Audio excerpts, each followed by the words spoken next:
الحمد لله رب العالمين والعاقبة للمتقين والصلاة والسلام على أشرف الأنبياء والمرسلين وعلى آله الطيبين الطاهرين وأصحابه الهادين المهديين أما بعد فقد قال الله تبارك وتعالى في الكلام المجيد والفرقان الحميد فأعوذ بالله من الشيطان الرجيم بسم الله الرحمن الرحيم إن الله وملائكته يصلون على النبي يا أيها الذين آمنوا صلوا عليه وسلموا تسليما اللهم صل على سيدنا محمد وعلى آل سيدنا محمد وبارك وسلم صلوا عليه صلاة وسلام عليك يا حبيبي يا رسول الله صلى الله تعالى عليه وسلم. معزز سامعین اکرام، میلاد النبی صلی اللہ علیہ وسلم بالکل قریب ہے. تو میلاد جو کہ بروز اتوار 12 ربیع الاول کا دن آ رہا ہے، تو اسی مناسبت سے آج کی جو تقریر کا عنوان ہے وہ یہ ہے کہ میلاد النبی صلی اللہ علیہ وسلم قرآن اور حدیث میں کہاں پر ہے. اللہ نے کیا میلاد کا ذکر قرآن میں کیا ہے یا نہیں کیا؟ کیا اللہ نے میلاد کا ذکر اپنے کلام میں کیا ہے یا نہیں؟ کیا صحابہ کرام نے میلاد منائی ہے؟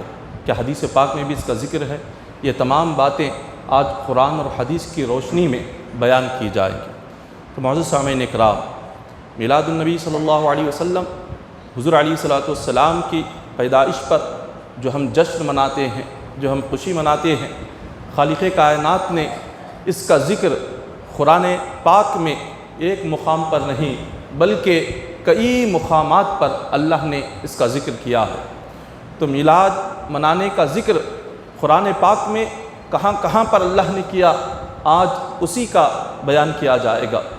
خالق کائنات نے سب سے پہلے جو اپنے کلام پاک میں جو سورہ بقرہ کے بعد ایک سورہ آتا ہے سورہ آل عمران، سورہ آل عمران اور تیسرا پارہ، اس میں اللہ تبارک و تعالی میلاد کا ذکر فرماتے ہیں.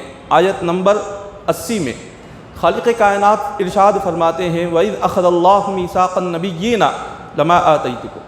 اللہ تبارک و تعالیٰ نے جب بندوں کو دنیا میں پیدا کرنا چاہا تو دنیا پیدا کرنے سے پہلے اور انسان کو دنیا میں بھیجنے سے پہلے اللہ تعالیٰ نے آدم علیہ السلام کی مبارک پیٹھ سے جتنے بھی لوگ قیامت تک پیدا ہونے والے تھے اللہ تعالیٰ نے سب کی روحوں کو باہر نکالا. جب آدم علیہ السلام کی اولادیں جو قیامت تک پیدا ہونے والی ہیں سب کی روحیں جب باہر آ گئی تو حدیث پاک میں آتا ہے وہ چونٹیوں کی طرح تھی. اتنی زیادہ روحیں کہ آدم علیہ السلام کی پیٹھ سے نکلتی جا رہی تھی کہ جس طرح چونٹیاں ہوتی ہے جمع ہوتی ہیں، وہ چونٹیوں کی طرح وہ ساری روحیں آدم علیہ السلام کے پیٹھ سے نکل کر ایک میدان میں وہ جمع ہو گئی. وہ میدان کون سا تھا؟ تو روایتوں میں آتا ہے میدان عرفات کے قریب میں ایک نعمان نامی ایک پہاڑی ہے. اس نعمان نامی پہاڑی پر یہ تمام روحیں جمع ہو گئی. جب ساری روحیں جمع ہو گئی اس میں کافر کی روح بھی تھی، مشرک کی بھی روح تھی، گناہگار بھی تھے، نیکوکار بھی تھے، عبادت گزار بھی تھے. ہر قسم کے روحیں جتنے قیامت تک انسان پیدا ہونے والے ہیں، ہر فرقے کے، ہر مذہب کے، وہ تمام کے تمام روحیں وہاں جمع ہو گئی. اللہ تبارک و تعالیٰ نے ان ساری روحوں کو دیکھا اور ان سے پوچھا الست بربکم، اے روحوں بتاؤ کیا میں تمہارا خدا ہوں یا نہیں ہوں؟ ساری روحوں نے کہا کہ بلا، اے مالک و مولا، تیرے سوا کون ہمارا خدا ہے؟ تو ہی تو ہمارا رب ہے، تو ہی تو ہمارا خدا ہے. اللہ تبارک و تعالیٰ نے یہ اس لیے ان سے وعدہ لیا کہ تاکہ قیامت کے دن کوئی یہ نہ کہے کہ مولا ہمیں تو پتہ نہیں تھا کہ تو ایک ہے، ہمیں تو معلوم نہیں تھا کہ صرف تیری ہی عبادت کرنی ہے، کسی دوسرے کی عبادت نہیں کرنی. جن لوگوں نے جواب دیا ان میں سے کافر بھی تھے جو دنیا میں آ کر کافر بن گئے، مشرک بن گئے، یہودی بن گئے، نصرانی بن گئے. وہ تمام کے تمام ان سب نے بھی کہا تھا کہ مولا تو ہی ہمارا رب ہے، ہم تیری ہی عبادت کریں گے، ہم تجھی کو مانیں گے، تیرے ہی آگے سجدہ کریں گے. تمام کے تمام انسانوں نے اللہ تبارک و تعالیٰ کو اپنا رب مان لیا رب تبارک و تعالیٰ سے وعدہ کر لیا، جب خالق کائنات نے سب سے وعدہ لے لیا، اس کے بعد اللہ تبارک و تعالیٰ نے فرمایا کہ اے جبرائیل اب یہ محفل ختم کر دو، میں نے سب سے اپنے ایک ہونے کا وعدہ لے لیا ہے۔ جب قیامت کا دن آئے گا، جب اللہ تعالیٰ کفار و مشرکین کو جہنم میں داخل کرے گا، تو کوئی کافر اس وقت میں خدا سے یہ نہیں کہہ سکے گا کہ مولا ہمیں تو معلوم نہیں تھا کہ تو ایک ہے، تیری عبادت کرنی ہے۔ خدا فرمائے گا کہ میں نے دنیا میں بھیجنے سے پہلے تم سے وعدہ لے لیا تھا، تم نے مجھے رب مان لیا، پھر دنیا میں جا کر تم بدل گئے، دنیا میں جا کر تم بتوں کی عبادت کرنے والے بن گئے، دنیا میں جا کر تم بتوں کے آگے سجدہ کرنے والے بن گئے۔ اگر تم میرے ہی اس وعدے پر قائم رہتے، اگر تم دنیا میں مجھے ایک مانتے، کسی ایک بت کے آگے سجدہ نہ کرتے، تو آج میں بھی تمہیں جنت میں داخل فرما دیتا۔ تو قیامت کے دن کوئی بھی بندہ، چاہے وہ مشرک ہو، چاہے وہ غیر اسلام سے علاوہ ہو، جس مذہب سے تعلق رکھتا ہو، وہ اللہ تعالیٰ سے یہ نہیں کہہ سکے گا کہ مولا ہمیں معلوم نہیں، کسی بندے نے ہمیں بتایا نہیں، یہ وہ بات پیش نہیں کر سکے گا۔ پھر آگے اللہ تبارک و تعالیٰ نے فرمایا کہ جبرائیل یہ جلسہ ختم ہو چکا ہے، میں نے سب سے اپنے رب ہونے کا وعدہ لے لیا ہے، اب ان سارے لوگوں کو یہ جہاں سے آئے تھے انہیں وہیں پر بھیج دو۔ ساری روحیں، جو روحیں آدم علیہ السلام سے نکلی تھی، وہ ساری روحیں جہاں سے آئی تھی واپس دوبارہ اسی مقام پر چلی گئی۔ اللہ تعالیٰ نے جبرائیل امین سے فرمایا کہ اے جبرائیل اب نبیوں کو بلاؤ، نبیوں کی روحوں کو جمع کرو، رسولوں کی روحوں کو جمع کرو، اب ان سے بڑا ہی خاص وعدہ لینا ہے۔ یہ تو اللہ نے اپنے ایک ہونے کا وعدہ سب سے لے کر انہیں تمام لوگوں کو واپس بھیج دیا۔ جب اللہ تعالیٰ ایک خاص محفل رکھنا چاہتا تھا، ایک خاص محفل اللہ نے بلائی، اس محفل میں اللہ تعالیٰ نے جبرائیل سے فرمایا عام لوگوں کو نہ بلانا، صرف نبیوں کو ہی بلانا، رسولوں کو ہی بلانا۔ دنیا میں اللہ نے کم و بیش 1,24,000 انبیاء اور رسول بھیجے، اللہ تعالیٰ نے فرمایا وہ سارے نبی آ جائے، وہ سارے رسول آ جائے۔ جبرائیل امین نے سب کو جمع کیا، عرض کیا کہ مولا سارے انبیاء جمع ہو چکے ہیں، سارے رسول جمع ہو چکے ہیں، تیرا کیا حکم ہے؟ اللہ تبارک و تعالیٰ نے ان تمام نبیوں سے، تمام رسولوں سے کہا کہ آج میں تم سے ایک وعدہ لینا چاہتا ہوں، کیا تم اس وعدے کو پورا کرو گے؟ سب انبیاء نے کہا کہ مولا یقیناً تیرا ہر وعدہ ہم پورا کریں گے، بتا تو صحیح مولا کیا وعدہ ہے؟ اللہ تبارک و تعالیٰ نے فرمایا وَإِذْ أَخَذَ اللَّهُ مِيثَاقَ النَّبِيِّينَ، اے نبیوں مجھ سے وعدہ کرو کہ جب تم دنیا میں جاؤ گے اور میں تمہیں نبی بنا کر دنیا میں بھیجوں گا، اور جس وقت میں لوگ تمہارا کلمہ پڑھتے رہیں گے، جس وقت میں لوگ تمہاری کتاب پڑھتے رہیں گے، اور روئے زمین پر تمہاری شہرت ہوگی، اور سارے کے سارے ہزاروں کی تعداد میں لوگ تمہارے امتی بنیں گے، ایسے وقت میں اگر میں اپنا آخری نبی تمہارے پاس بھیج دوں، تمہارے دور میں، تمہارے زمانے میں اگر میرا نبی آ جائے، تو اللہ نے فرمایا اس وقت میں تم میرے نبی کا کلمہ پڑھ لینا۔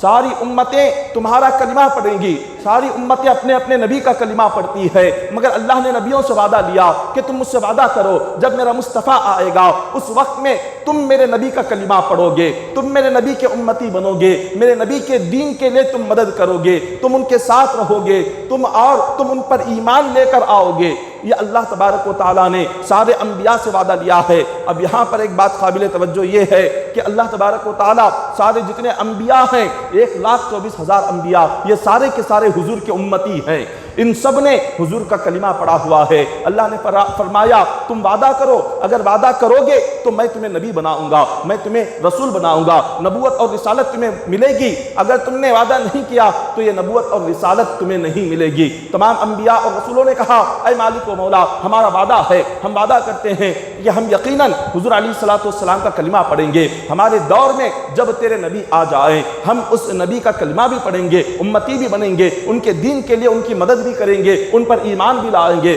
ہر ایک نبی نے یہ وعدہ کر لیا۔ اللہ تبارک و تعالیٰ یہ جو وعدہ لے رہا تھا، یہ محفل یہ جو ہو رہی تھی، پھر اللہ نے فرمایا اب تم لوگ ایک دوسرے پر گواہ بن جاؤ۔ اللہ نے آدم علیہ السلام سے فرمایا تم شیس علیہ السلام کے گواہ بن جاؤ۔ اللہ نے شیس علیہ السلام سے فرمایا تم آدم کے گواہ بن جاؤ۔ یہ جو وعدہ میں لے رہا ہوں، اس وعدے پر 1,24,000 نبیوں سے کہا تم سارے کے سارے ایک دوسرے کے گواہ بن جاؤ۔ جب سارے انبیاء ایک دوسرے کے گواہ بن گئے، گواہ کیا تھا؟ اس بات کی گواہی تھی کہ ہم حضور پر ایمان لائیں گے، اس بات کی گواہی تھی کہ ہم آقا علیہ السلام کا کلمہ پڑھیں گے۔ جب سب نے ایک دوسرے پر گواہ بن گئے، پھر آخر میں اللہ نے فرمایا اب میں تم سب کے اوپر تم سب کا گواہ میں خود بن جاتا ہوں۔ پھر اللہ ان سب کا گواہ بن گیا۔ اب یہ اللہ تعالیٰ نے کلام پاک میں ارشاد فرمایا۔ اب یہاں پر ایک بات قابل توجہ یہ ہے، یہ جو محفل تھی یہ اللہ تعالیٰ جس میں حضور کا ذکر فرما رہا تھا، یہ کیا محفل تھی؟ اس محفل میں اللہ فرما رہا ہے جب میرے نبی کی پیدائش ہو، جب میرے نبی تمہارے زمانے میں آ جائیں تو اس وقت میں نبی کا کلمہ پڑھو، نبی کے دین کی مدد کرو، نبی پر ایمان لاؤ۔ تو ایک بات قابل توجہ یہاں پر یہ ہے کہ اللہ تبارک و تعالیٰ نبی کے آنے کا ذکر فرما رہا ہے، نبی کی پیدائش کا ذکر فرما رہا ہے۔ میلاد کا مطلب کیا ہے؟ میلاد النبی کا مطلب یہ ہے نبی کی پیدائش کا ذکر کرنا، نبی کے دنیا میں آنے کا ذکر کرنا۔ تو یہ جو حضور کی پیدائش کا ذکر ہے، سب سے پہلے یہ کرنے والا خود اللہ تبارک و تعالیٰ ہے، اور سننے والے 1,24,000 نبی ہیں، اور اس ساری محفل کو سجانے والا خود اللہ تبارک و تعالیٰ ہے۔ تو میلاد النبی کی محفل بنانا، میلاد النبی کی محفل سجانا، یہ اللہ کا خود فرمان ہے۔ اس کو سب سے پہلے اللہ نے کیا، میلاد کا ذکر سب سے پہلے اللہ نے کیا۔ میلاد کی محفل میں انبیاء نے حضور کا ذکر سنا۔ تو یہ قرآن میں جب اللہ تعالیٰ خود میلاد کا ذکر فرما رہا ہے، نبی کی پیدائش کا ذکر فرما رہا ہے، نبی کے آنے کا ذکر فرما رہا ہے، تو پھر یہ شرک کیسے ہو گیا؟ یہ بدعت کیسے ہو گیا؟ یہ شریعت کے خلاف کوئی کام کیسے ہو گیا؟ اگر میلاد منانا یہ شرک ہے تو سب سے پہلے تو اللہ نے یہ کام کیا ہے۔ تو نعوذ باللہ، کیا اللہ نے بھی یہ کام شرک کر دیا؟ کہ اللہ نے بھی بدعت کر دیا؟ یہ کس طرح کی جہالت ہے! آج جو لوگ قرآن نہیں پڑھتے، جنہیں علم نہیں ہے، نہ دین کا علم، نہ قرآن کا علم، نہ حدیث کا علم، آج وہی حضور کے میلاد پر اعتراض کرتے ہیں، طرح طرح کی باتیں کرتے ہیں، جبکہ اللہ تبارک و تعالیٰ نے اپنے کلام پاک میں ایک مقام پر نہیں بلکہ قرآن کی 10 آیتوں میں اللہ نے میلاد کا ذکر فرمایا ہے۔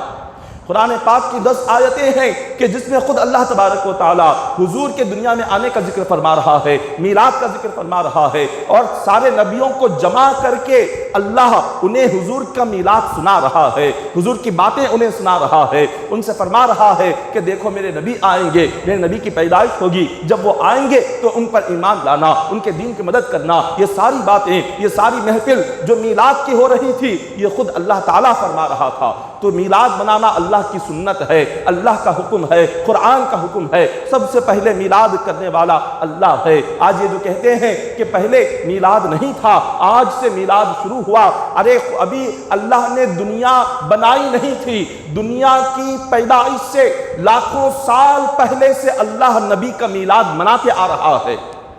لاکھوں سالوں سے اللہ تعالیٰ نبی کا میلاد منا رہا ہے۔ سب سے پہلے میلاد منانے والا تو رب ہے۔ ہم تو اس رب کی سنت پر چل رہے ہیں، ہم تو اس رب کے فرمان پر چل رہے ہیں، ہم تو قرآن کی آیت پر عمل کر رہے ہیں۔ یہ تو ایک آیت ہو گئی سورہ آل عمران آیت نمبر 80، اور یہ تیسرے پارے کی آیت ہو گئی۔ اب آگے چلے، اللہ تبارک و تعالیٰ نے یہ ایک ہی مقام پر بیان کر کے خدا نے نہیں رکا، پھر اللہ تبارک و تعالیٰ نے ایک دوسری آیت میں بھی اس کا ذکر فرمایا۔ ایک دوسری آیت آتی ہے کہ حضرت ابراہیم علیہ السلام، ابراہیم علیہ السلام کو اللہ نے کعبہ شریف بنانے کا حکم دیا۔ پہلے پارے میں اللہ تبارک و تعالیٰ نے ابراہیم علیہ السلام کا ذکر فرمایا کہ رب اجعل، خالق کائنات نے فرمایا کہ ابراہیم جاؤ اور میرے لیے کعبے کی تعمیر کرو۔ ابراہیم علیہ السلام آئے اور کعبے کی تعمیر کرنے لگے۔ وَإِذْ يَرْفَعُ إِبْرَاهِيمُ الْقَوَاعِدَ مِنَ الْبَيْتِ وَإِسْمَاعِيلُ، اللہ تعالیٰ نے فرمایا کہ اپنے بیٹے اسماعیل کو لے لو اور کعبہ شریف بناؤ۔ حضرت ابراہیم علیہ السلام کھڑے ہو جاتے، اسماعیل علیہ السلام نیچے سے ایک ایک پتھر اٹھا کر حضرت ابراہیم علیہ السلام کے ہاتھ میں دیتے۔ ابراہیم علیہ السلام وہ ایک ایک پتھر آپ کعبے کی دیوار پر رکھ کے چلے جاتے۔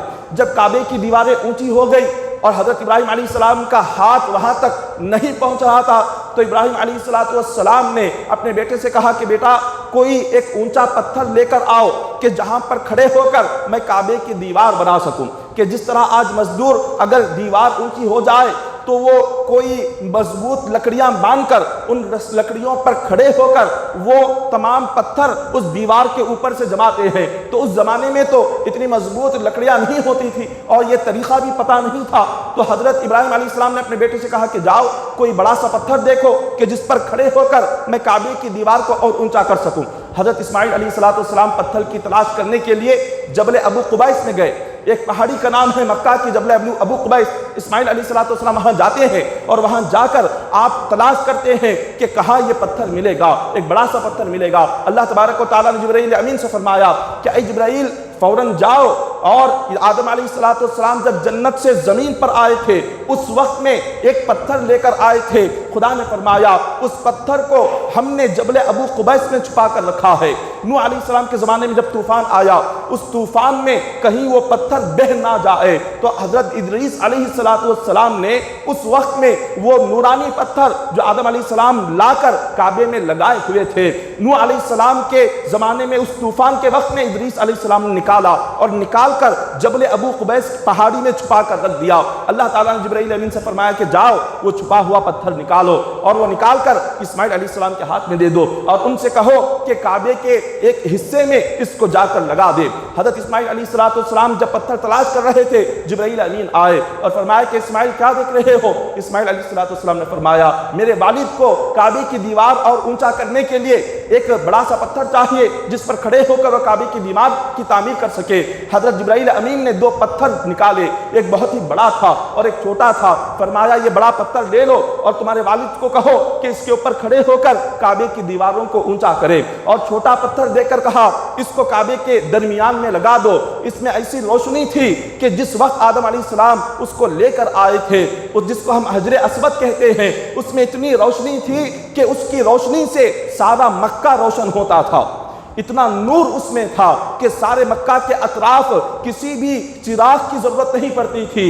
حجر اسود کے نور سے سارا مکہ کا علاقہ ہمیشہ روشن رہتا تھا۔ لیکن یہ حضرت جبرائیل امین فرماتے ہیں اللہ تبارک و تعالیٰ نے اس پتھر میں گناہوں کو جذب کرنے کی طاقت دی ہے، گناہوں کو کھینچنے کی طاقت دی ہے۔ اس لیے جب کوئی گناہگار اس کو ہاتھ لگاتا ہے اس کے گناہوں کو وہ کھینچ لیتا ہے، جس کی وجہ سے آج اس کا رنگ بالکل سیاہ اور کالا ہو چکا ہے، اس کا نور ختم ہو چکا ہے۔ حضرت جبرائیل امین نے وہ دو پتھر اسماعیل علیہ السلام کو دے دیے۔ اسماعیل علیہ السلام دو پتھر لے جاتے ہیں، اپنے والد کو دیتے ہیں کہ جبرائیل امین نے آ کر یہ دو پتھر مجھے دیے ہیں، آپ ایک بڑے پتھر پر کھڑے ہو جائیں اور دیوار کعبے کی تعمیر کریں، اور دوسرا چھوٹا سا جو نورانی پتھر ہے اس کو کعبۃ اللہ کے درمیان میں لگا دے۔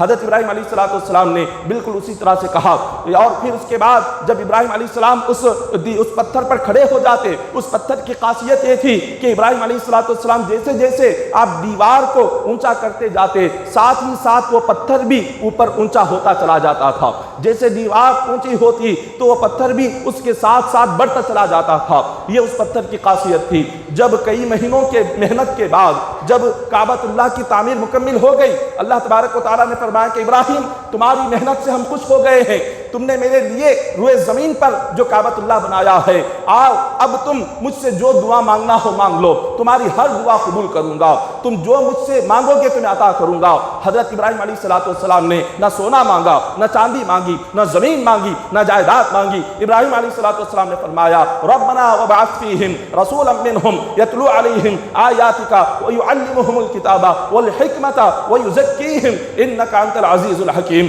قرآن کہتا ہے حضرت ابراہیم علیہ السلام نے فرمایا کہ مولا تجھ سے اتنا ہی سوال کرتا ہوں، جو آخری نبی تو بھیجنے والا ہے، جس آخری نبی کو جو تو دنیا میں بھیجے گا، بس میری اولاد میں آخری نبی کو پیدا فرما دے، آخری نبی کو میری اولاد میں پیدا فرما، یہی میری محنت کی مزدوری ہے۔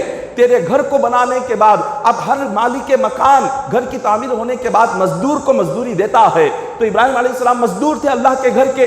اب مزدوری کیا ہونا تھا تو مزدوری کیا مانگی کہ مولا حضور کو میری اولاد میں پیدا فرماؤ، یہی میری محنت کی مزدوری ہے۔ یہاں ابراہیم علیہ السلام کی دعا مکمل ہوتی ہے۔ ابراہیم علیہ السلام اور اسماعیل علیہ السلام ان دونوں نے کعبے کی تعمیر کی۔ ابراہیم علیہ السلام کے دو بیٹے، ایک حضرت اسحاق علیہ السلام ہے اور ایک حضرت اسماعیل علیہ السلام ہے۔ اسحاق علیہ السلام کی اولاد میں اللہ نے ہزاروں نبیوں کو پیدا فرمایا، ہزاروں نبی آئے بنی اسرائیل میں۔ ایک روایت کے مطابق 70,000 انبیاء کو اللہ نے اسحاق علیہ السلام کی اولاد میں پیدا فرمایا۔ اسماعیل علیہ السلام کی اولاد میں کوئی نبی نہیں، صرف حضور علیہ السلام کو اللہ نے پیدا فرمایا۔ خدا کو یہ گوارا نہیں تھا کہ میرے نبی کے ساتھ کوئی دوسرا نبی کے برابر پیدا ہو جائے، یہاں اللہ نے اسماعیل علیہ السلام کے اولاد میں صرف حضور کو پیدا فرمایا، یہ اس دعا کا قبول ہونا تھا جو انہوں نے دعا مانگی تھی۔ اب یہ پہلے پارے کی آیت کریمہ ہے، سورہ بقرہ ہے، جس میں اللہ تعالیٰ کیا فرما رہا ہے؟ خدا فرما رہا ہے کہ ابراہیم علیہ السلام نے حضور کی پیدائش کی دعا مانگی۔ اب جب میلاد کا ذکر کوئی سوال کرتا ہے کہ قرآن میں کہاں پر ہے میلاد منانا، یہ دکھاؤ، تو آپ پہلا پارہ اٹھائیں۔ پہلے پارے کا آخری رکوع ہے، سورہ بقرہ ہے، جس میں اللہ تعالیٰ خود حضور کی پیدائش کا ذکر فرما رہا ہے، حضور کے میلاد کا ذکر فرما رہا ہے۔ اور یہ کون کر رہے ہیں؟ اور یہ حضرت ابراہیم علیہ السلام کر رہے ہیں۔ اور ابراہیم علیہ السلام کا زمانہ کب کا ہے؟ حضور علیہ السلام کے زمانے سے ابراہیم علیہ السلام کا جو زمانہ ہے 4000 سال پہلے کا زمانہ ہے۔ تو حضور کے دنیا میں تشریف لانے سے 4000 سال پہلے سے میلاد ہوتا آ رہا ہے۔ میلاد آج کل سے شروع نہیں ہوا، میلاد تو ہزاروں سالوں سے چلا آ رہا ہے۔ کائنات بننے سے پہلے میلاد چلی آ رہی ہے۔ اور یہ ذکر کرنے والے کون ہے؟ یہ ذکر کرنے والے خود ابراہیم علیہ السلام ہے۔ یہ ابراہیم علیہ السلام کی سنت ہے کہ میلاد کا ذکر کرنا، اور اللہ نے اس دعا کو اپنے قرآن میں ارشاد فرمایا۔ اللہ نے خود اپنے کلام میں ابراہیم علیہ السلام کی دعا کو ذکر کیا اور اپنے بندوں سے فرمایا، میں اپنے نبی کی میلاد کا ذکر میں خدا ہو کر اپنے کلام میں کر رہا ہوں، تم میرے نبی کے امتی ہو کر اپنے نبی کی میلاد کا ذکر کیوں نہیں کرتے؟ یہ اللہ تعالیٰ ہم سے ارشاد فرما رہا ہے۔ یہ تو 2 آیتیں ہو گئی۔ اب اور آگے بڑھیں، آگے بیان کیا جاتا ہے کہ حضرت عیسیٰ علیہ السلام یہ بھی اللہ کے نبی ہیں۔ عیسیٰ علیہ السلام نے بھی حضور کی میلاد کا ذکر کیا۔ قرآن پاک میں سورہ صف 28واں پارہ اٹھائیں۔ حضرت عیسیٰ علیہ السلام ایک دن اپنی قوم میں خطاب فرما رہے تھے، آپ بیان کر رہے تھے، اچانک ایک عورت نے آپ کا بیان سنا۔ عیسیٰ علیہ السلام جہنم کا ذکر کر رہے تھے، عذابات کا ذکر کر رہے تھے۔ ان عذابات کا ذکر سن کر لوگ رونے لگے، اور جب آپ جنت کا ذکر سنتے تو لوگ جنت کا ذکر سن کر خوش ہو جاتے۔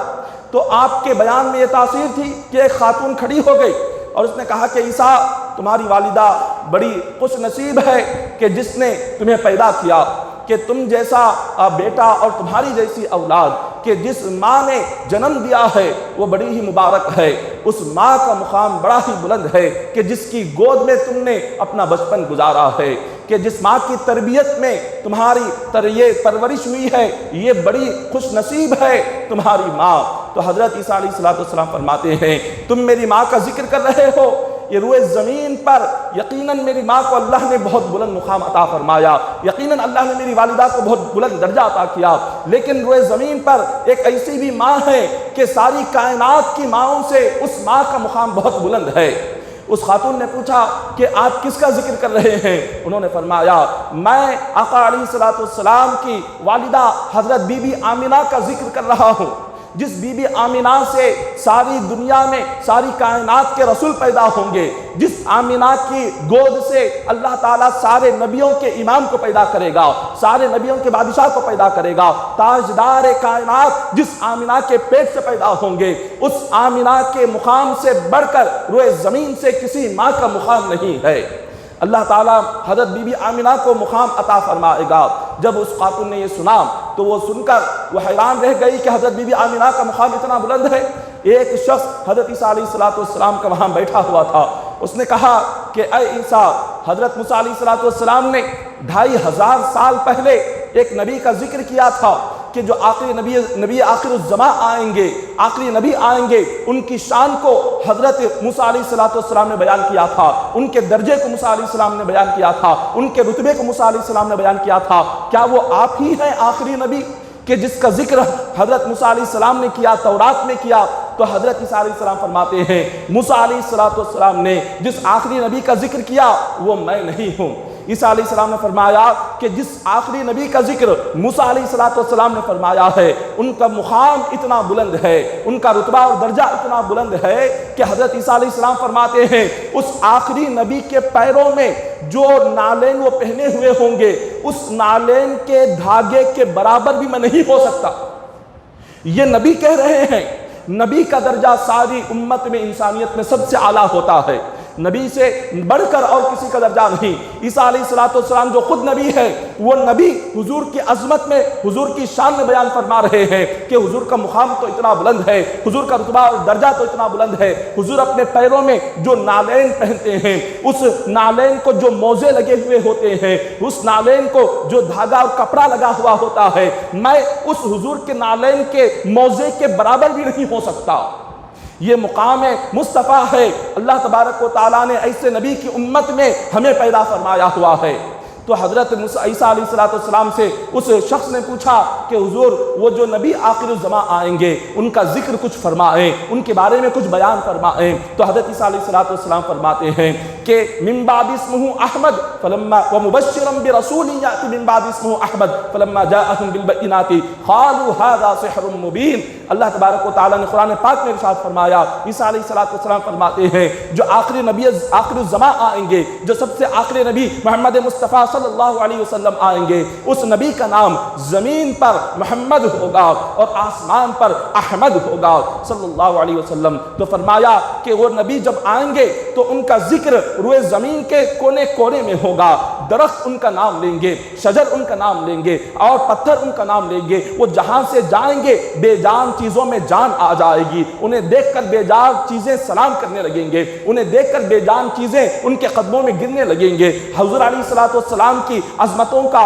حضور کی شان کا، حضور کے چہرے کا ذکر عیسیٰ علیہ السلام نے کیا۔ تو آپ کی امت نے جب آپ سے یہ ذکر سنا تو دعا کے لیے ہاتھ اٹھائے۔ عیسیٰ علیہ السلام نے فرمایا کیا دعا مانگ رہے ہو؟ آپ کے امتیوں نے کہا کہ عیسیٰ آپ جس نبی کا ذکر کر رہے ہیں اس نبی کا ذکر سن کر ہمارے دل اتنے خوش ہو گئے، ہم چاہتے ہیں کہ اللہ ایک مرتبہ اس نبی کا چہرہ ہمیں دکھا دے۔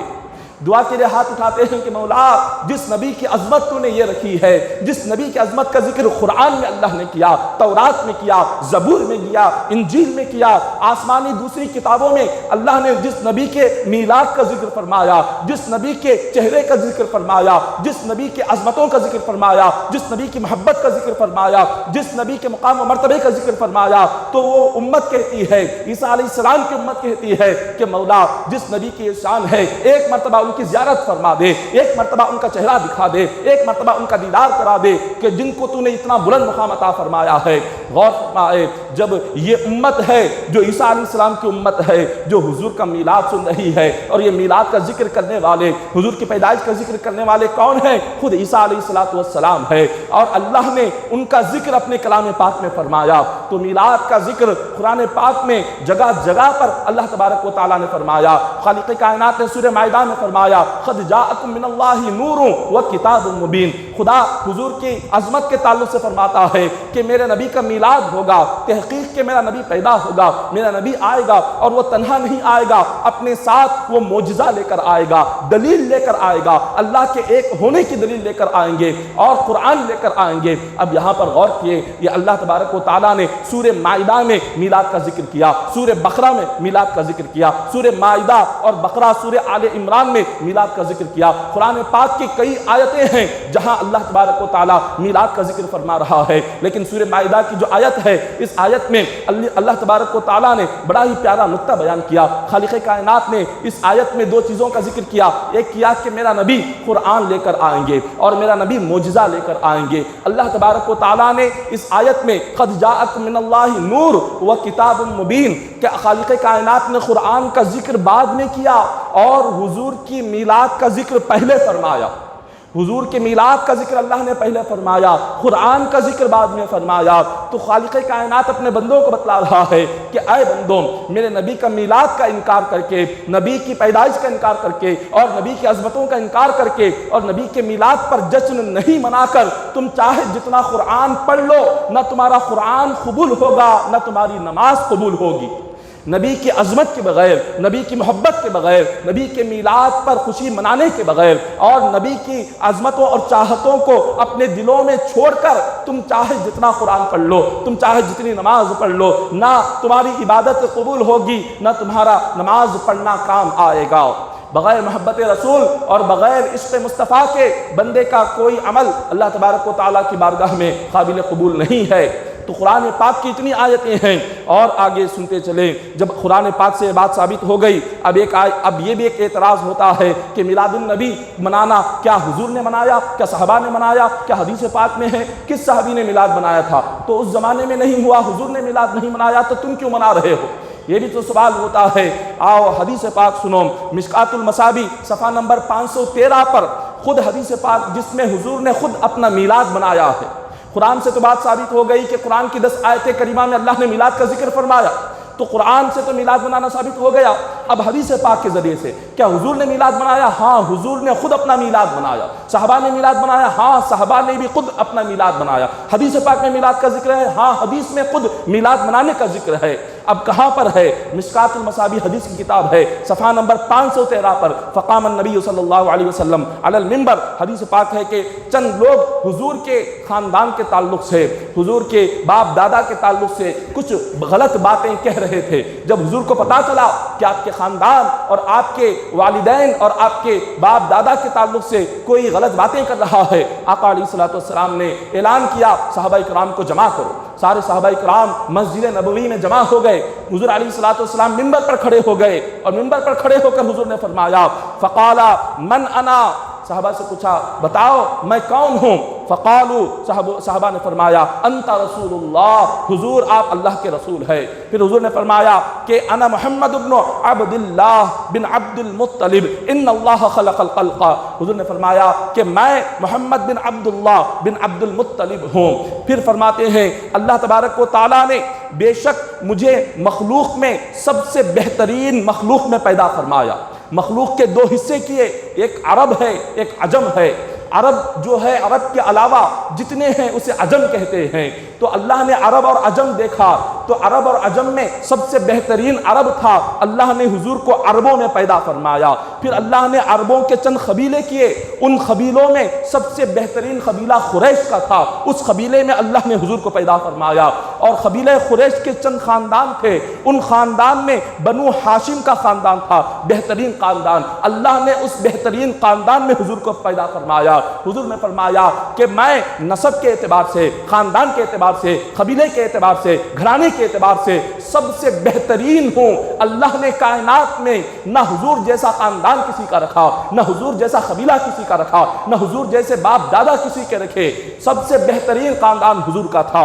اب یہ خود حضور علیہ الصلوۃ والسلام بیان فرما رہے ہیں۔ اب یہ کیا تھا جو حضور بیان فرما رہے ہیں؟ یہ حضور کیا بیان فرما رہے ہیں؟ حضور اپنی پیدائش کا ذکر فرما رہے ہیں، حضور اپنے عظمت کا، اپنے خاندان کا، اپنے والدین کا، اپنے دنیا میں تشریف لانے کا یہ حضور خود سے ذکر فرما رہے ہیں۔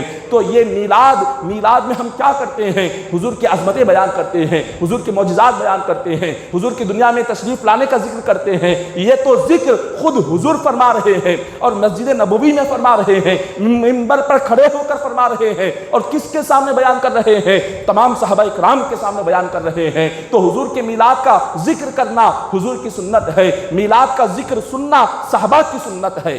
صحابہ اکرام میلاد کا ذکر سن رہے ہیں اور حضور میلاد کا ذکر کر رہے ہیں، اور حدیث پاک میں اس کا ذکر آتا ہے۔ اگر یہ میلاد حضور کی پیدائش کا ذکر اور حضور کے میلاد پر یہ تمام چیزیں کرنا اگر غلط ہوتا تو حضور نے خود اپنا میلاد بنایا ہے۔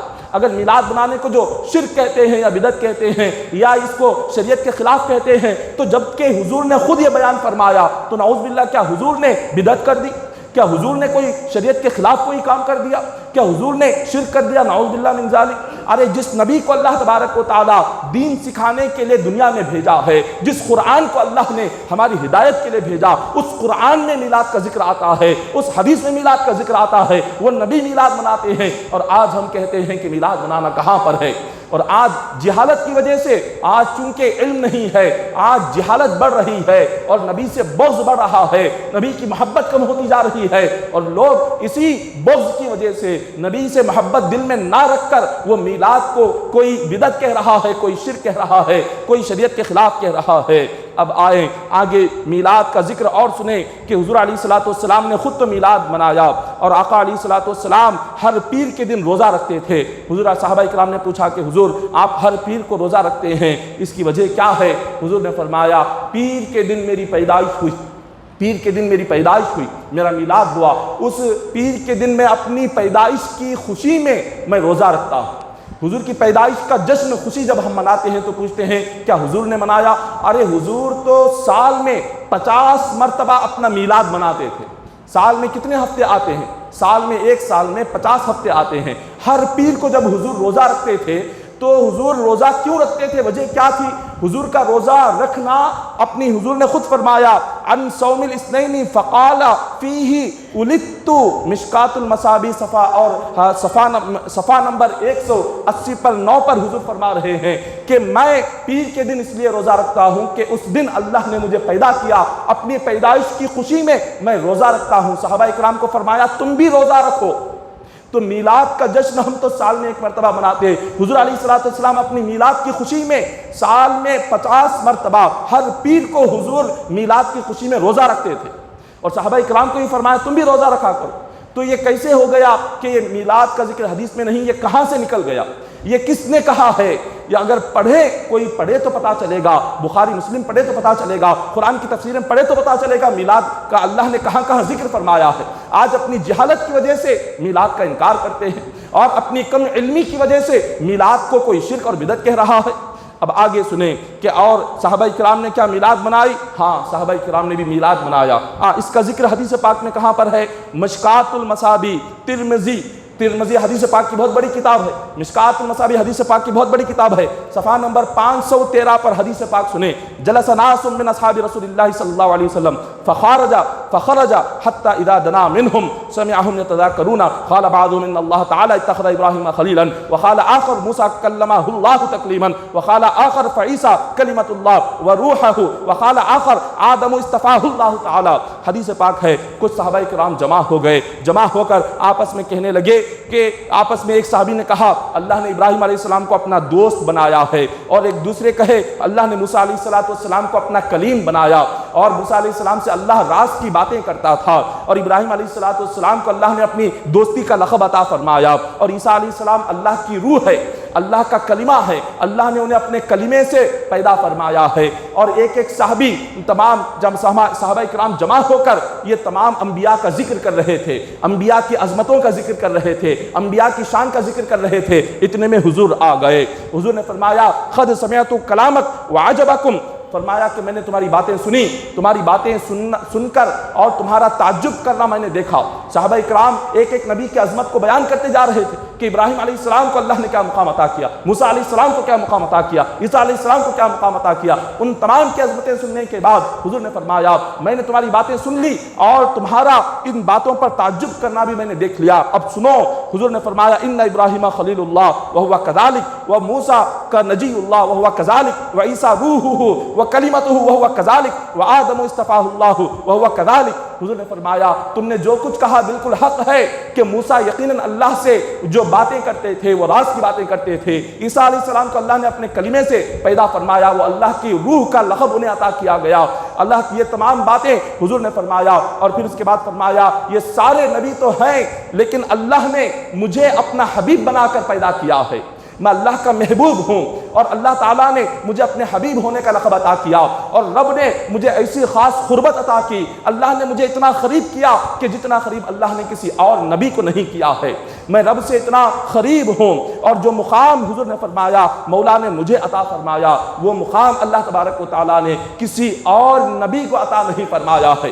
یہ حضور علیہ السلام نے خود صحابہ کے درمیان میں اپنی عظمتوں کو، اپنی شان کو، اور دوسرے نبیوں سے اپنا بلند مقام ہونے کو خود حضور نے بیان فرمایا۔ تو یہ کیا تھا؟ یہ حضور کا اپنی شان بیان کرنا، اپنی عظمت بیان کرنا، اپنا مقام مرتبہ بیان کرنا، اپنے دنیا میں آنے کا ذکر کرنا، اسی کا تو نام میلاد ہے۔ میلاد کا معنی پیدائش ہے، عربی کا لفظ ہے میلاد، میلاد النبی کا مطلب ہے نبی کی پیدائش۔ تو جلسہ میلاد یا محفل میلاد کا مطلب ہے کہ حضور کی پیدائش کا ذکر کرنا، حضور کے دنیا میں آنے کا ذکر کرنا۔ یہ تمام چیزیں اللہ نے قرآن پاک میں بیان فرمائی، خود حضور نے حدیث پاک میں بیان فرمائی، حضور نے خود اپنا میلاد بنا کر صحابہ اکرام کو بتایا، صحابہ اکرام حضور کا میلاد سنتے تھے۔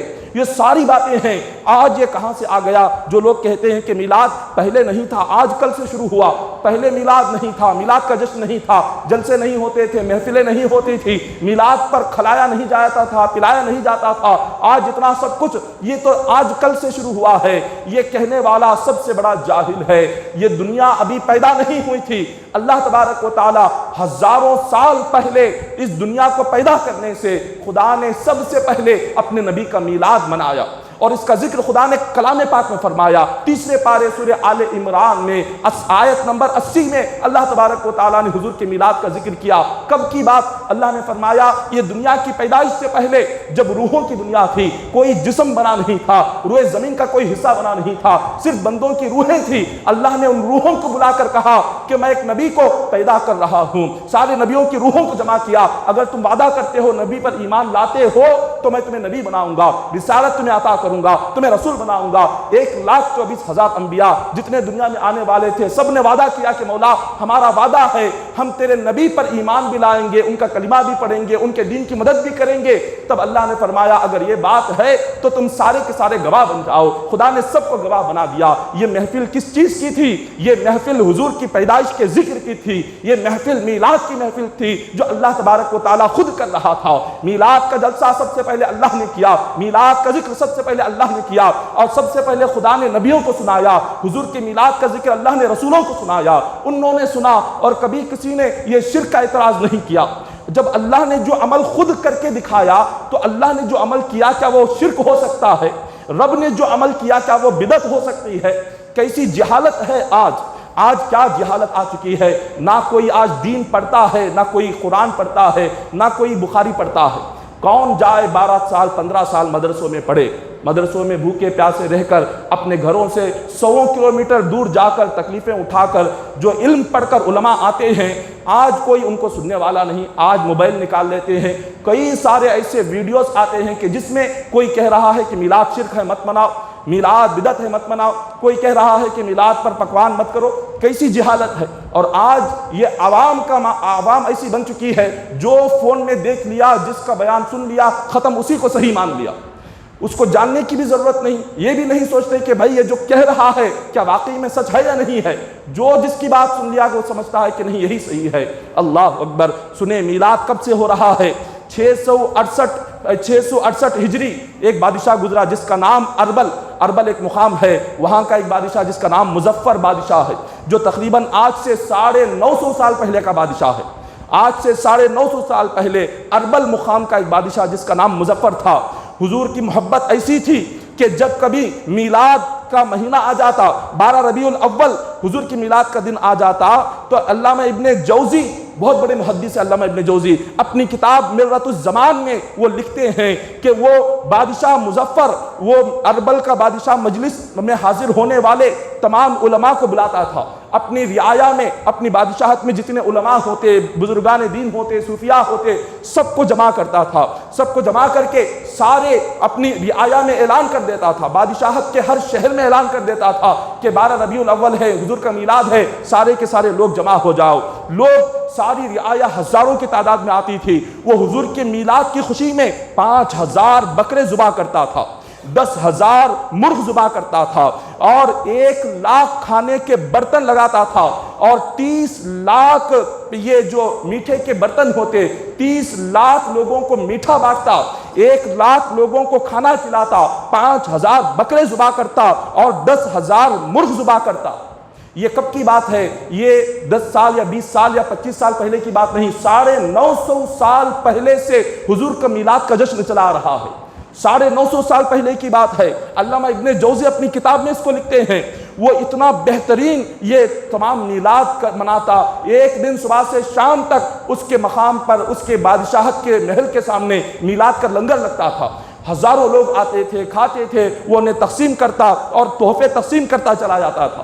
یہ تو اللہ تعالیٰ نے حضور کے میلاد اتنی بڑی نعمت ہمیں عطا فرمائی ہے، اور آج اتنا افسوس ہوتا ہے کہ اپنے گھر میں جب بچہ پیدا ہو، بچے کے پیدائش کے موقع پر جب آپ لڈو بانٹتے ہیں، جشن مناتے ہیں، اس وقت میں کوئی نہیں پوچھتا کہ کیا قرآن میں ہے یہ بانٹنا، یہ میٹھا بانٹنا، نام لگا کر، اسٹیکر لگا کر یہ ڈبے تقسیم کرنا کیا قرآن میں ہے؟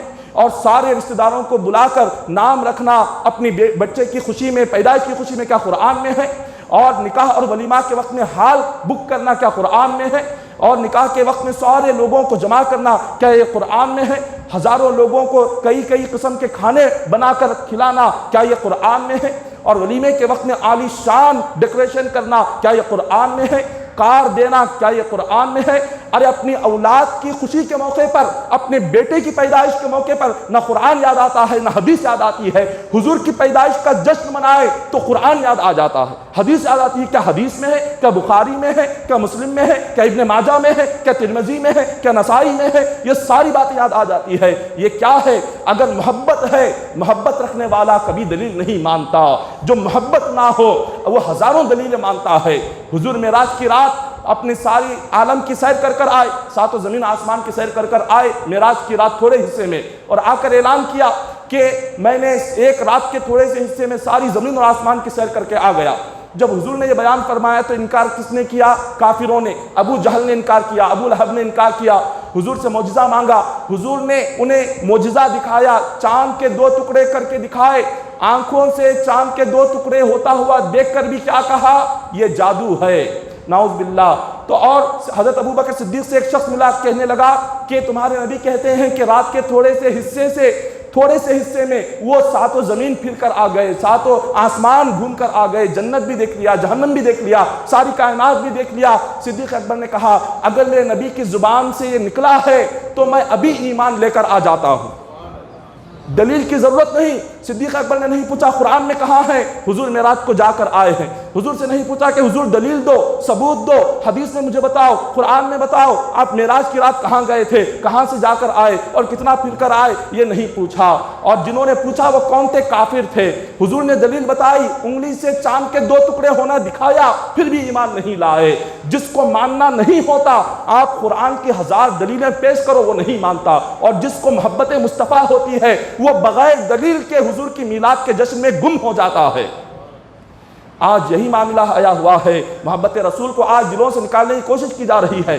کتابیں آپ تفسیریں اٹھائے، کئی 100 تفسیریں اٹھائے، علامہ رازی کی، فخر الدین رازی کی تفسیر کبیر پڑھے، علامہ نصفی کی تفسیر پڑھ لے، تفسیر نصفی کو پڑھ لے، تفسیر روح البیان کو پڑھ لے، تفسیر قرطبی کو پڑھ لے۔ یہ تمام تفسیریں ہزاروں احادیث کی کتابیں ہیں جس کو ہم نے پڑھی ہے۔ کسی کتاب میں، کسی تفسیر میں ایک عالم نے بھی یہ نہیں کہا کہ میلاد منانا شرک ہے۔ کوئی آج کہتا ہے تو اس کے لیے سوال ہے کہ وہ کوئی ایک آیت لا کر بتا دے کہ جس میں اللہ نے کہا ہو کہ میلاد منانا شرک ہے، یا حضور نے کہا ہو کہ میلاد منانا شرک ہے۔ میلاد منانا کہاں ہے؟ ہم نے قرآن سے ثابت کر دیا۔ میلاد منانا حدیث میں کہاں ہے؟ وہ بھی ثابت کر دیا۔ صحابہ کرام کا میلاد منانا وہ بھی ثابت کر دیا۔ حضور کا میلاد منانا ہم نے وہ بھی ثابت کر دیا۔ جو کہتا ہے کہ میلاد شریعت کے خلاف ہے، حدیث کے خلاف ہے، قرآن کے خلاف ہے، اس کا ذکر نہیں ہے، تو وہ کوئی ایک آیت یا کوئی ایک حدیث لاکھوں حدیثوں میں، قرآن پاک کی 6666 آیتوں میں ایک آیت لا کر بتائے جس میں اللہ کہہ رہا ہو کہ تم میلاد نہ مناؤ، یہ شرک ہے یا بدعت ہے۔ قیامت تک کوئی ایک آیت لا نہیں سکتا، ایک حدیث کوئی قیامت تک لا نہیں سکتا، یہ دعویٰ ہے۔ اس لیے کہ سب کچھ پڑھ کر میں آپ سے بول رہا ہوں، کئی سالوں سے پڑھ کر مطالعہ کر کے آپ کے سامنے بیان کر رہا ہوں کہ کبھی اللہ تبارک و تعالیٰ نے نہ میلاد کو کہیں پر شرک کہا، نہ بدعت کہا، نہ حدیث میں نہ کسی نے کہا۔ اور آج لوگ بہت تیزی کے ساتھ جہالت کی طرف جا رہے ہیں، اور یہ جو نبی کا بغض اور نبی کی عداوت لوگوں کے دلوں میں ڈالی جا رہی ہے، نبی کی محبت کو دلوں سے نکالا جا رہا ہے، بڑے افسوس کی بات ہے۔ ارے ایک طرف حضور کی میلاد کا جشن منایا جا رہا ہوتا ہے، ایک کافر ہو کر، ایک کافر اگر نبی کے میلاد پر اعتراض کرے تو بات سمجھ آتی ہے کہ وہ کافر ہے۔ ایک مسلمان کلمہ پڑھنے والا، نبی کا نام لے کر مسلمان جو بنا، وہ اپنے نبی کا کلمہ پڑھ کے نبی کی پیدائش پر وہ خود شرک کہہ رہا ہے، تو یہ بات تو بڑی تعجب کی ہے۔ نبی کا، جس نبی کی امت میں پیدا ہوئے اور جس نبی کا کلمہ پڑھ کر مسلمان ہوئے، جس نبی پر اتری ہوئی قرآن کو پڑھ کر ہم مسلمان ہوئے، جس نبی کی نماز کو ہم پڑھتے ہیں، جس نبی کے حکم پر حج کرتے ہیں، جس نبی کے حکم پر زکوٰۃ اور صدقہ دیتے ہیں، اسی نبی کی پیدائش پر ہم اعتراض کریں، یہ بات تو سمجھ نہیں آتی۔ کیا کوئی شخص اپنی بیٹے کی پیدائش پر کیا کوئی کبھی غم مناتا ہے کہ کوئی بیٹا پیدا ہوا، ارے آج کیوں پیدا ہوا، کیا کوئی غم مناتا ہے؟ ارے ہر جگہ خوشیاں ہوتی ہے۔ ارے کافر آج حضور کے میلاد کا جشن کافر مناتے ہیں، کافر آج حضور کی میلاد کی خوشی میں کہیں کھلاتے ہیں کہیں پلاتے ہیں، اور ایک مسلمان ہے نبی کی پیدائش اور نبی کے میلاد کے وقت میں وہ اعتراض کرے اور اس نبی کے پیدائش کی خوشی میں کھلانے کو وہ شرک کہے، حضور کے میلاد کے جشن کو بدعت کہے اور کہے کہ یہ حرام ہے، نعوذ باللہ من ذالک۔ یہ کیسی جہالت ہے آج ہماری قوم میں، یہ امت میں۔ محترم سامعین اکرام، آپ ہزاروں حدیثوں کو پڑھ لیں کہ جس میں اللہ تبارک و تعالیٰ نے اتنی بڑی نعمت ہمیں عطا فرمائی ہے۔ اللہ تعالیٰ قرآن پاک میں فرماتا ہے فَأَلَّفَ بَيْنَ قُلُوبِكُمْ وَاعْتَصِمُوا بِحَبْلِ اللَّهِ جَمِيعًا وَلَا تَفَرَّقُوا وَاذْكُرُوا نِعْمَةَ اللَّهِ عَلَيْكُمْ إِذْ كُنْتُمْ أَعْدَاءً فَأَلَّفَ بَيْنَ قُلُوبِكُمْ فَأَصْبَحْتُمْ بِنِعْمَتِهِ إِخْوَانًا وَكُنْتُمْ عَلَى شَفَا حُفْرَةٍ مِّنَ النَّارِ فَأَنقَذَكُم مِّنْهَا كَذَلِكَ يُبَيِّنُ اللَّهُ لَكُمْ آيَاتِهِ لَعَلَّكُمْ تَهْتَدُونَ۔ چوتھا پارہ ہے، چوتھے پارے کا دوسرا رکوع، دوسرے رکوع کی دوسری آیت ہے جس سورہ نساء ہے۔ اللہ تعالیٰ ارشاد فرماتے ہیں کہ اے بندو، نبی کے آنے سے پہلے کیا حال تھا دنیا کا، عرب کا کیا حال تھا کہ عرب کے لوگ شراب میں ہمیشہ دھت رہتے تھے، شراب عام تھی، زنا عام تھا، جوے بازی عام تھی، قتل و غارت گری عام تھی، فتنہ عام تھا، چھوٹی چھوٹی باتوں پر قتلیں کیے جاتے تھے، 100-200 سال تک بس جنگیں ہوتی تھی، تلواریں نکلتی تھی، ہر مقام پر کہیں پر بتیں ہوتی تھی۔ اللہ کا گھر کعبہ، کعبے کو 360 بت کعبے کے اندر رکھ دیے تھے۔ کعبے کا جب طواف کرتے تھے عرب کے لوگ، اپنے سارے جسم کے لباس نکال کر، بغیر لباس کے ننگے ہو کر کعبے کا طواف کرتے تھے، کعبۃ اللہ میں سیٹیاں مارا کرتے تھے۔ ایسی جہالت تھی، ایسے گناہ تھے جس کی کوئی انتہا نہیں۔ لڑکی پیدا ہوتی تھی، لے جا کر زندہ انہیں دفن کر دیتے تھے۔ اللہ نے فرمایا تمہارے گناہ اتنے بڑھ چکے تھے کہ تم جہنم کے کنارے پر کھڑے تھے، میں نے اپنے مصطفیٰ کو بھیجا، میرا نبی آیا، تمہیں جہنم سے نکال کر جنت میں داخل کر دیا۔ اور جس نبی سے اللہ تبارک و تعالیٰ نے ہمیں اللہ کی معرفت نصیب ہوئی، جس نبی کے صدقے میں قرآن ملا، جس نبی کے صدقے میں اللہ ملا، جس نبی کے صدقے میں ہم کفر و شرک سے باہر آئے، جس نبی کے صدقے میں ہمیں عید الاضحیٰ ملی، عید الفطر ملی، ہمیں جس نبی کے صدقے میں شب معراج ملی، شب برات ملی، شب قدر ملی، آج اسی نبی کی پیدائش کے دن کو ہم عید نہ منائیں اور کہیں کہ شریعت میں 2 عیدیں ہیں، یہ عید کہاں سے آ گئی؟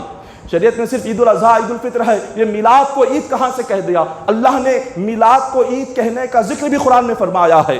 قال عیسی ابن مریم اللہم ربنا انزل علینا مائدۃ من السماء تکون لنا عیدا لاولنا وآخرنا وآیۃ منک وارزقنا وانت خیر الرازقین۔ میلاد کو عید کہنا یہ کہاں ہے؟ یہ قرآن پاک میں ہے۔ سورہ مائدہ اور 7واں پارہ اٹھائے، تفصیل کے لیے وقت نہیں، انشاءاللہ آج بعد نماز مغرب اور کئی ساری باتیں ہیں، آج بعد نماز مغرب سے انشاءاللہ تقریر رہے گی، مغرب سے لے کر عشاء تک، تو اور کئی سارے دلائل رہ گئے ہیں میلاد کے تعلق سے۔ میلاد کے اس موضوع کو اتنا آپ کے دلوں میں اور ذہنوں میں اتنا مضبوط بنا دینا ہے کہ کوئی جاہل آ کر آپ سے جو بھی کہے اور آپ بس ایک ہی سوال اس سے کرے کہ بھائی آپ اتنا کہہ رہے ہو کہ میلاد کو شرک اور بدعت کہہ رہے ہو، کوئی ایک آیت یا کوئی ایک حدیث لاؤ کہ جس میں اللہ میلاد کو شرک یا بدعت کہہ دے، بس اتنا سوال کر دو، بس یہ ایک سوال کر دو کہ جس میں اللہ یا رسول کہے کہ میلاد شرک ہے یا بدعت ہے۔ وہ جو بھی سوال کرنے والا ہوگا وہ قیامت تک وہ کوئی ایک آیت یا حدیث لا نہیں سکے گا کہ جس میں اللہ اور اس کے رسول میلاد منانے کو شرک یا بدعت کہتے ہو۔ تو لہٰذا اور کئی ساری احادیث ہیں اور کئی ساری روایتیں ہیں اور کئی ساری باتیں آپ کے سامنے اور بیان کرنی ہے، تو انشاءاللہ آج مغرب میں جو ہے بعد نماز مغرب پھر سے انشاءاللہ آج میلاد کی محفل رہے گی، اور اس میں آقا علیہ الصلوۃ والسلام کی عظمتیں اور شان اور میلاد کا ایک اور مرتبہ آگے کئی ساری باتیں جو آج رہ گئی ہیں اب مغرب میں انشاءاللہ اس کا ذکر ہوگا۔ آپ نماز مغرب میں حاضر ہو جائیں، فوراً بعد نماز مغرب میلاد کے دلائل قرآن اور حدیث کی روشنی میں اور کہاں کہاں پر ہے وہ سارے دلائل اور پیش کیے جائیں گے۔ اور اس کے بعد جو کل کا دن ہوگا، جو ہفتے کا دن ہے، ہفتے کی جو رات ہے، یہ جو شب میلاد، میلاد کی جو رات ہے، اب یاد رکھیں میلاد کی رات شب قدر سے بھی افضل ہے۔ ہم یہ سمجھتے ہیں شب قدر ہے اسی رات میں جاگنا ہے، اسی رات میں عبادت کرنا ہے، اور اس کے علاوہ کوئی رات اتنے افضل نہیں، بلکہ شب میلاد، میلاد کی جو رات ہے علماء نے اپنی کتابوں میں لکھا ہے کہ شب قدر سے بھی افضل رات ہے یہ جو کل کے آنے والی رات آ رہی ہے۔ تو لہٰذا اسی مناسبت سے کل کی جو رات ہے، ہفتے کی رات، ہم نے اذان عشاء کی جو اذان 9:30 بجے رکھی ہے اور جماعت 10 بجے قائم رکھی ہے۔ جس طرح سے مبارک راتوں میں شب معراج، برات، قدر، ان 3 راتوں میں جس طرح سے تاخیر سے اذان اور جماعت ہوتی ہے، یہ 3 راتیں اگر جمع ہو جائے، یہ 3 راتوں کی عبادتیں ایک طرف ہے، میلاد کا ایک لمحہ نبی کی پیدائش کا جشن منانا 3 راتوں کی عبادت سے 1000 گنا بڑھ کر ہے۔ تو اتنی مبارک رات ہے، تو اس لیے ہم ہفتے کی جو رات ہوگی تو 9:30 بجے اذان ہوگی اس مسجد میں اور 10 بجے جماعت ہوگی، اور جیسے ہی 10 بجے جماعت مکمل ہو جائے گی تو جماعت کے بعد ہم 10:30 بجے سے انشاءاللہ تقریر کا آغاز ہوگا۔ حضور علیہ السلام کی اس رات جو حضور کے نور کی پیدائش ہوئی، حضور علیہ السلام کا نور مبارک اللہ نے کب پیدا کیا، اور حضور علیہ السلام کب سے آپ نبی بنے، اور آپ کی پیدائش کس طرح سے ہوئی، اور آپ کا نور آدم علیہ السلام سے لے کر حضور کے والد حضرت عبداللہ تک کیسے پہنچا۔ حضور کا نور پہلے آدم علیہ السلام کے پاس آیا، پھر کم و بیش 1,24,000 انبیاء سے ہوتے ہوتے حضور کے دادا حضرت عبد المطلب، پھر اس کے بعد حضور کے والد حضرت عبداللہ، یہ تمام لوگوں کے پاس حضور کا نور پہنچتے پہنچتے جب آپ کی والدہ کے مبارک پیٹ میں پہنچا، پھر اس کے بعد حضور کی ولادت ہوئی، تو یہ تمام حالات کیا ہوئے، اس وقت میں واقعات کیا ہوئے، اس وقت میں حالات کیا ہوئے، وہ تمام چیزوں کا ذکر انشاءاللہ ہم میلاد کی رات کریں گے۔ 10:30 بجے سے لے کر 4 بجے تک تقریر کا سلسلہ جاری رہے گا، صبح 4 تک بس حضور کا ذکر ہوتا رہے گا۔ آپ اتنا سوچیں کہ ہماری عبادتیں اس لائق نہیں ہے کہ ہم اللہ کی بارگاہ میں پیش کر سکیں قیامت کے دن، یا قبر میں اللہ سے کہہ سکے کہ مولا میں یہ نماز پڑھ لیا۔ کون سی نماز ایسی ہے جو اللہ کی بارگاہ میں پیش کر سکے؟ یہاں کھڑے ہوتے ہیں ذہن بازار میں لگا ہوا ہے، اور یہاں کھڑے ہوتے ہیں دل کہیں باہر لگا ہوا ہے، نماز کیا پڑھ رہے ہیں پتہ ہی نہیں، صرف امام صاحب کے پیچھے وہ رکوع کر رہے ہیں، رکوع کرتے ہیں، سجدہ کر رہے ہیں، سجدہ کرتے ہیں، سلام پھیرتے ہیں، پھیر لیا اور نکل کر چلے گئے۔ آج ہماری نمازوں کا یہ حال ہے، ہمارے صدقہ اور خیرات سوائے رمضان کے لوگوں کو دکھا کر کرنے کی اور کچھ نہیں ہے۔ تو آج ہماری عبادتیں اس قابل نہیں جو اللہ کی بارگاہ میں پیش کر کے ہم کہہ سکے کہ مولا ہمیں جہنم سے نجات عطا فرما۔ کم از کم یہ ایک رات جس میں ہم حضور کا ذکر سنیں، قیامت کے دن اللہ سے کہہ سکیں گے مولا کوئی عبادت نہیں، بس ایک عبادت ہے کہ جب بھی میلاد آتی تھی رات بھر جاگ کر تیرے نبی کا ذکر سنتا تھا، بس اس کے صدقے میں میری مغفرت اور بخشش فرما دے۔ تو ہماری مغفرت اور بخشش کے لیے یہ ایک رات جس کو ہم سچی محبت سے حضور کا ذکر سنیں، انشاءاللہ ہماری مغفرت کے لیے یہی کافی ہوگی۔ تو لہٰذا نماز جو عشاء کے بعد 10:30 سے لے کر 4 بجے تک حضور علیہ السلام کی عظمتوں کا، حضور کی شان کا، حضور کے مقام و مرتبے کا ذکر ہوتا رہے گا، اور 4 بجے قصیدہ بردہ ہوگا۔ ایک قصیدہ ہے جو حضور کی عظمت اور شان میں لکھا گیا ہے، اس قصیدے کے اشعار عربی میں پڑھے جائیں گے، وہ عربی میں قصیدہ بردہ آپ کو سنایا جائے گا۔ سارا عرب حضور کے میلاد کے موقع پر آپ عرب چلے جائیں، جتنے بھی گلف کنٹریز ہیں 60 کنٹریز، ان گلف کنٹریز میں میلاد کے 12 دن یہ قصیدہ پڑھتے ہیں۔ یہاں چونکہ ہندوستان کا یہ جو علاقہ ہے یہاں پر اس قصیدہ بردہ کا اتنا رواج نہیں ہے، لیکن عرب ممالک میں اس کو بڑے شوق سے پڑھا جاتا ہے۔ تو لہٰذا 4 بجے سے ہم رات میں حضور کا جو قصیدہ لکھا گیا ہے حضور کی حمد میں، حضور علیہ السلام کی عظمت میں، وہ عربی کا قصیدہ ہم 4 سے لے کر 4:30 پونے 5 تک پڑھیں گے، اور 4:45 بجے ساری امت محمدیہ کے لیے خصوصی دعا ہوگی۔ اذان سے ٹھیک آدھا گھنٹہ پہلے ہم حضور کے میلاد کا صدقہ دے کر اللہ کی بارگاہ میں انشاءاللہ دعا کریں گے، اور یقین ہے کہ جس نبی کے صدقے میں اللہ تعالیٰ نے آدم علیہ السلام کی توبہ کو قبول فرمایا، اور جس نبی کے صدقے میں اللہ تبارک و تعالیٰ نے زمین اور آسمان ساری کائنات کو پیدا کیا، اگر اس نبی کی میلاد کی رات ہم جو بھی اللہ کی بارگاہ میں ہم ذکر کریں گے، دعا کریں گے، اللہ یقیناً اس دعا کو قبول فرمائے گا۔ اور حضرت شیخ عبدالحق محدث دہلوی فرماتے ہیں کہ میلاد کی محفل جس شہر میں ہوتی ہے اللہ 1 سال تک اس شہر میں امن، سکون اور سلامتی عطا فرماتا ہے، اور میلاد کی محفل میں جو لوگ شامل ہوتے ہیں اللہ تعالیٰ انہیں 3 نعمتیں عطا فرماتا ہے۔ سب سے پہلے اللہ تبارک و تعالیٰ ان لوگوں کو گناہوں سے پاک و صاف کر دیتا ہے، اور دوسری نعمت ان لوگوں کی جو بھی دل کی مرادیں ہوتی ہیں، ان کا جو بھی مقصد ہوتا ہے، ان کی جو بھی جائز حاجت ہوتی ہے، وہ میلاد کی محفل میں بیٹھ کر حضور کا ذکر سننے کے بعد اگر وہ دعا میں شامل ہو، اللہ ان کے دل کے ہر مقصد کو اور مراد کو پورا کر دیتا ہے۔ یہ علامہ ابن عبدالحق محدث دہلوی فرماتے ہیں۔ تو لہٰذا ہم 4:30 بجے سے دعا کا سلسلہ شروع ہوگا، 5 بجے تک 4:30 سے 5 تک دعا ہوگی، اور پھر اس کے بعد 5:10 کو اذان ہوگی، اذان کے بعد ٹھیک 5:40 کو جماعت ہوگی۔ جیسے ہی فجر کی جماعت ہو جائے گی، فجر کی جماعت کے بعد میلاد کا خطبہ منبر پر پڑھا جائے گا۔ یہ میلاد کا خطبہ کیا ہے؟ آج سے 110 یا 120 سال پہلے حضرت امام انوار اللہ فاروقی جو جامعہ نظامیہ کے فاؤنڈر ہے، جہاں سے ہم فارغ ہے، جنہوں نے جامعہ نظامیہ کو حیدرآباد کے سرزمین پر جس امام انوار اللہ فاروقی نے قائم کیا، تو 150 سال پہلے وہ مدینہ میں تھے۔ حضور کا اشارہ ہوا کہ آپ مدینہ سے حیدرآباد کی سرزمین پر جا کر مدرسہ قائم کریں۔ حضور کے اشارے پر جامعہ نظامیہ بنا، اور اللہ نے یہ نعمت فرمائی، کرم فرمایا کہ حضور کے اشارے سے جو مدرسہ بنا، اللہ نے اسی مدرسے میں ہماری تعلیم فرما دی۔ اور اسی حضرت امام انوار اللہ فاروقی جب مدینہ میں تھے انہوں نے دیکھا تھا کہ مدینہ منورہ میں میلاد کے دن میلاد کا خطبہ جیسے عید الاضحیٰ کا خطبہ پڑھتے ہیں، عید الفطر کا خطبہ پڑھتے ہیں، اس طرح سے میلاد کے دن بھی میلاد کا خطبہ منبر پر مدینہ منورہ میں مسجد نبوی میں پڑھا جا رہا تھا۔ انہوں نے دیکھا حیدرآباد آئے جب نظام کی حکومت تھی تو نظام آپ کے شاگرد تھے، تو آپ نے میر عثمان علی خان نواب سے کہا کہ یہاں مکہ مسجد ہے، ہم مکہ مسجد میں ہم وہی میلاد کا خطبہ یہاں پر رکھیں گے۔ تو نواب میر عثمان علی خان نے آپ کے حضرت کے حکم پر اس کو ہاں کہا، اور میلاد کا خطبہ 150 سال سے مکہ مسجد حیدرآباد میں، یہ ہندوستان میں پہلا ہے مکہ مسجد جہاں میلاد کا خطبہ ہو رہا ہے، اب اس کے بعد یہاں پر ہے جو میلاد کا خطبہ ہو رہا ہے۔ تو لہٰذا آپ بعد نماز فجر میلاد کے خطبے میں شامل رہے، اور میلاد کا خطبہ بڑا بہترین خطبہ ہے۔